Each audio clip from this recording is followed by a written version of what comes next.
All right, so our Kuleon for today, we're going to talk about 3.1 and 3.2, those homeworks in Schoology, like I said, and I did change those due dates from last week until this week, and then reading 3.3 and taking notes. So we're going to jump into 3.1, Intro to Global Systems. This is a really cool photo of the Earth taken from the moon. Our learning objectives for today are basically defining what ecology is, right? We're starting our new unit, which is ecology. We're going to be in this for the next couple of weeks. We're going to learn about biotic and abiotic factors and then kind of jump into our global systems that we'll be talking about over the next few weeks. So ecology, this is the scientific study of interactions among organisms and between organisms and their physical environment. So the root of this word ecology, eco, the Greek comes from the Greek word oikos, which means house. So organisms are linked with one another and their environments in ways that are always changing. Organisms will respond to external factors in their environments and also change their environments. So this word ecology kind of has the root of house. So we're talking about organisms and their houses and all the things that kind of help mold and shape and change their houses essentially. So a couple of terms here. A species is a group of similar organisms that can breed and produce fertile offspring. So a species would be, I think this is a wildebeest. So this wildebeest species can breed with each other, right? We zoom out a little bit further and we get to a population, which is a group of individuals that belong to the same species that live in a certain area. So, for instance, a population here would be all the wildebeest that live in this Sahara Desert or wherever this happens to be. Another example of that would be all of the cows that are at Hana Ranch or all the cows that live in Hana or something else like that, right? We'll zoom out even further and we have a community. A community is an assemblage of different populations, so those are different species living in a defined area. So here you can see we've got these wildebeest and zebras in this community here. Another way you can think about that is our population of Hana Ranch cows and all of those white egret birds that sit on top of them or like to hang out around them. Like that would be a community, right? And then zoom out even further and we have ecosystem, which is all of the organisms that live in a place and their physical environment. So all of the living and non-living things in an environment. So I'm wondering, can you list components of the ecosystem that you live in? Think about the biotic and abiotic factor. Try to list 3 of each, please. All right, and then we're zooming out even further and we have biome. A biome is a group of ecosystems that share similar climates and typical organisms. So you can see here that the biome would be here, Central Africa, right? And then one more time we can zoom out even further is the biosphere. There's only one biosphere. A biosphere is the entire planet with all of its organisms and physical environments. So everything combined together, right? So our biosphere consists of all life on Earth and all parts of the Earth in which life exists. This includes land, water, the atmosphere. The biosphere contains all organisms from bacteria living underground that we can't see with our eyes to giant trees in rainforest, whales in polar seas, mold spores drifting through the air, and of course, humans. The biosphere extends from about 8 kilometers above Earth's surface to as far as 11 kilometers below the surface of the ocean. Isn't that crazy? All right, so we're going to zoom in a little bit further and talk about those biotic and abiotic factors. Environment is all the external factors that determine conditions surrounding an organism, and this word environment is sometimes used interchangeably with ecosystem, and that's okay. So biotic factors, bio means life. Remember biology, we're studying life. So biotic factors in an environment include all the living parts, such as the plants, the trees, the bacteria, the animals. For instance, in this slide here, this heron, important biotic factors to the heron would include the fish in the pond, or the grass that it sleeps in, or other species like ducks that it competes with for food. And abiotic factors, that anytime you see this A, it means not or none or zero. A means not. So not biotic, abiotic factors, not biotic. These are the non-living things such as water, air, rocks, right? So this heron could be affected by abiotic factors such as the water quality, the temperature, the humidity, things like that. So this model, this understanding global change model, is going to be used a lot throughout the next couple of chapters. So I kind of wanted to just walk you through it a little bit. This is showing how various Earth systems interact with each other. So we have atmosphere, we have biosphere, geosphere, and hydrosphere, right? So there's these different components of the Earth that are working together. And so just keep in mind here that we have these three different rings, and we're going to possibly add on an extra ring later too. So we have these things that we can measure in the Earth system, and these different systems within the Earth that interact with each other and that cause global change. That's why you see these arrows kind of pointing in each direction. So we have interaction among everything here. So the atmosphere includes all the gases that surround the Earth. The biosphere include all living organisms in it and the environment that they live in. The geosphere is all the rocks, continents, the ocean floor, the internal core of the Earth. And the hydrosphere is going to be all of Earth's fresh water and salt water, including water vapor in the air, rain in the atmosphere, and water underground. Okay, so that wraps up our 3.1, and now we're going to jump into 3.2, climate, weather, and life. Our learning objectives here are basically to define and differentiate between weather and climate, and kind of explain the ocean currents and some of these other things that weather and climate cause over time. So I have a question for you. Is a hurricane an instance of weather or climate? What do you think? Well, the answer is weather. Weather is our day-to-day conditions of Earth's atmosphere. This includes temperature, precipitation, sunshine, cloudiness, humidity, and wind. And then weather can change rapidly, and it can be really difficult to predict. So it can change in an instant. You guys know this, right? It may be sunny in the morning and then rainy in the afternoon. That's weather. But climate is our overall long-term patterns of these different elements over many, many years, over time. So wind, clouds, precipitation, temperature, these are elements of weather. But when you look at them over time, this long-term patterns, that's where we get climate from, okay?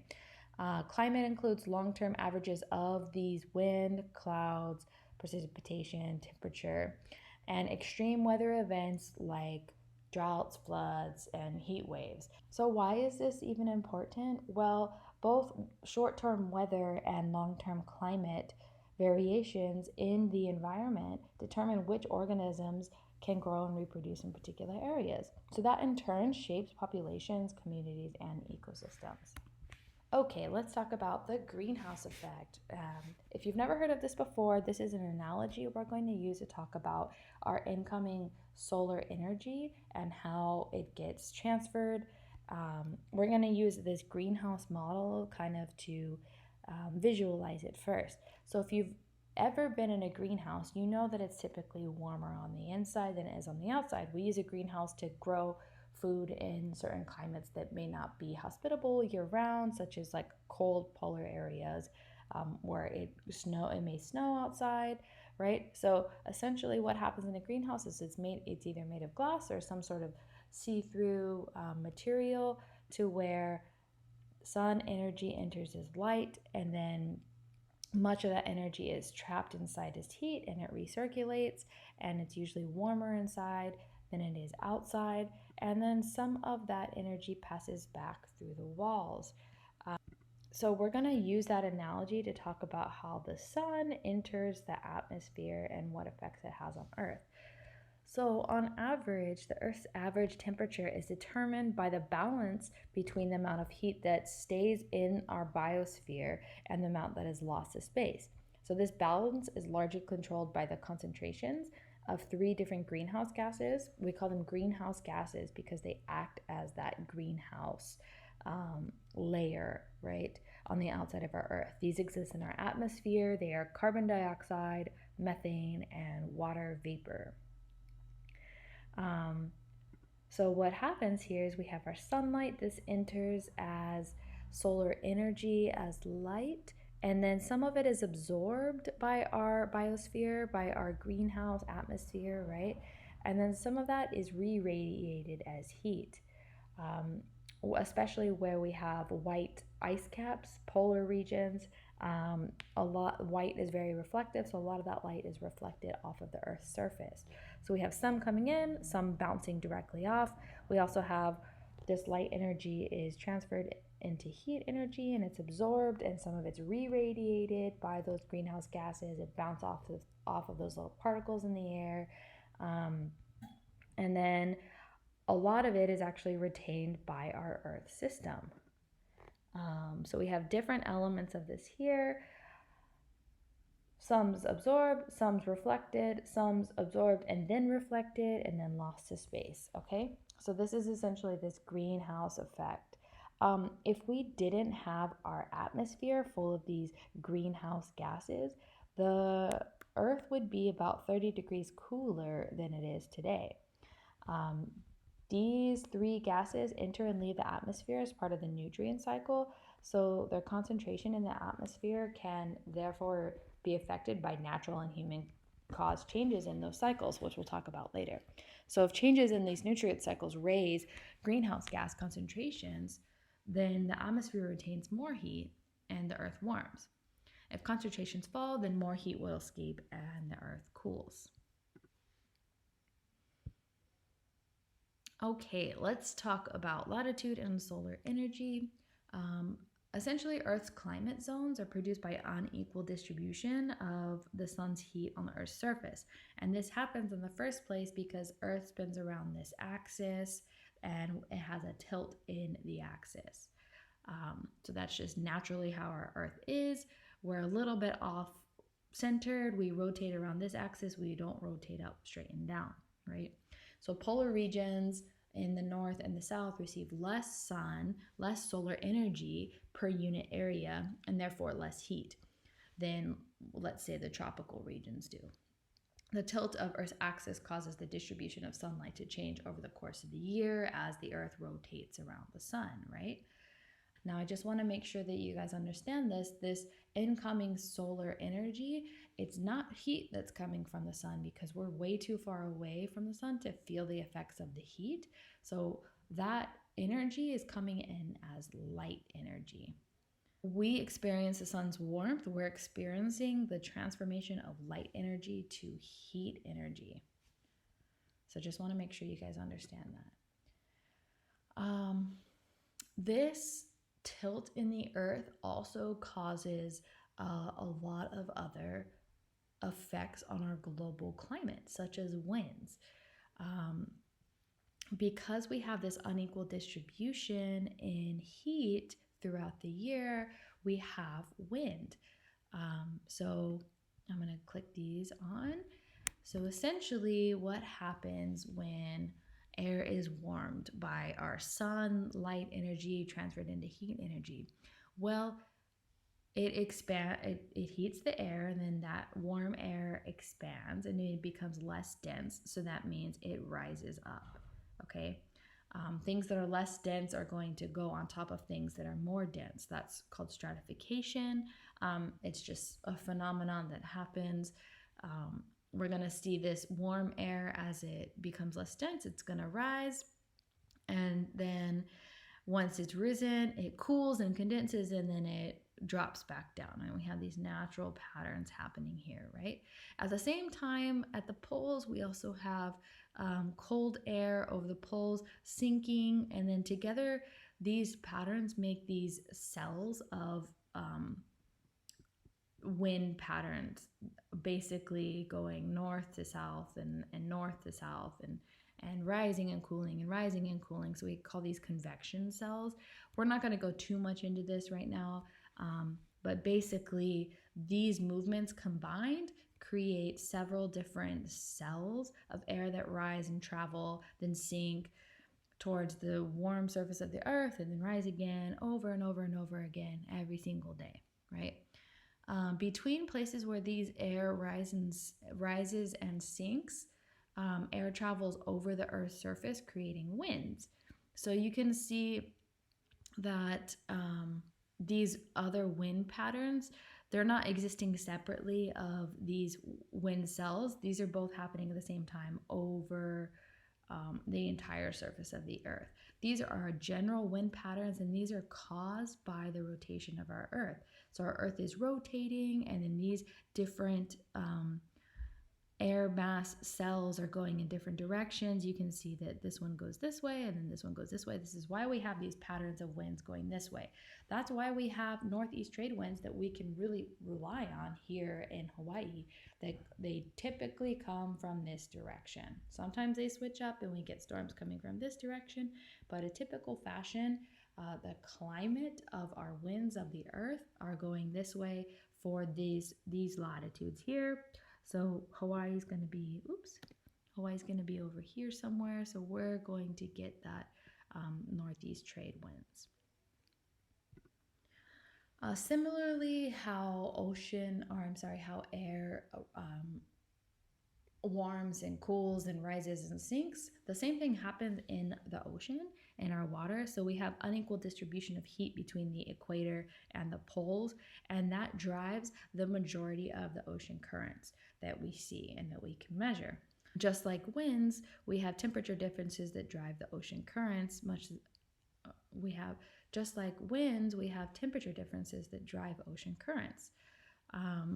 So I'm just going to give you a brief overview of this. Let's say up at the poles, we have our North Pole and our South Pole. We have cold water that is getting extra cold and extra salty because the ocean water freezes into our ice caps, our big glaciers, right? Our sea ice. So then that super cold, super salty water sinks down, and then that kind of drives this whole ocean circulation pattern. There are some times where it comes up, like along the west coast of the United States, for instance. We call that upwelling, where cold water is rising up to the surface. But for the most part, we have these deep flowing currents of cold water. So surface water is also pushed by winds. This creates surface currents they transport an enormous amount of heat. So the air passes over warm surface currents, and then that can pick up moisture and heat. And then air can also pass over cool surface currents and is cooled. So they kind of have this exchange, the air and the water kind of have this exchange of heat, right? Basically, these two things work together, and they create environmental factors such as temperature and moisture content within the air. So these interactions shape weather and climate on land areas near the oceans.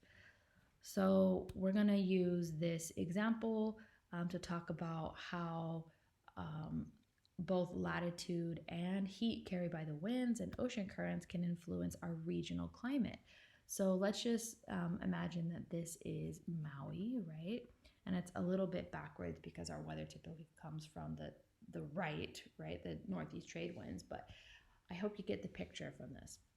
So essentially, we have moist ocean air rising up along our windward side, right? This air is rising and it cools and it releases moisture, which is why we have rain. Well, that dries out that air, and then it'll go over a mountain range like Haleakala, and then we have that warm air, warm, dry air descending. It's decreased in moisture, which is why we have a very different climate on the other side. It's a lot more desert-like. So think about Kihei, for instance. So we have our leadward side where it's drier, decreased moisture, and that's because of this pattern of what we call orographic rain. Oro means mountain, I think, in Greek. So we call this mountain rain essentially. Okay, now we're going to look at this model again. This is on page 90 of your textbook. This is talking about basically climate change. So how does our climate, which is long-term patterns, how does this change over time? So climate change involves changes in temperature, precipitation, clouds, wind, all of these patterns over time, and of course our weather and extreme events. These are all things that we can measure. So this is going to be labeled here in measurable changes in the Earth system. Now these changes all happen in our atmosphere and our hydrosphere here. We're going to talk about changes in the biosphere and geosphere a lot later, so sit tight on that.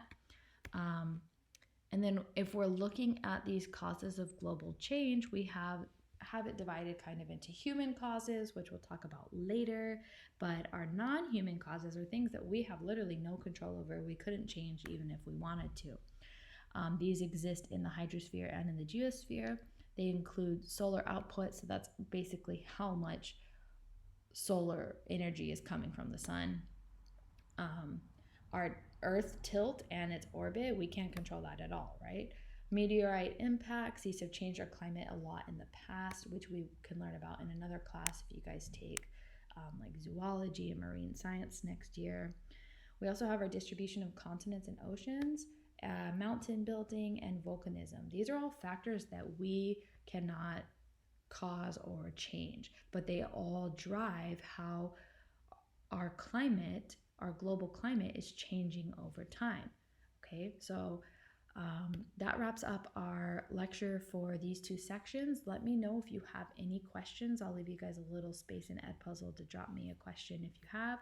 I hope that makes sense. So if you haven't already, go ahead and go do 3.1 and 3.2 in Schoology, and then go ahead and read 3.3 and take notes, and be sure to send me your notes. And I will post another little video for our 3.3 worksheet for all those distant learners at home.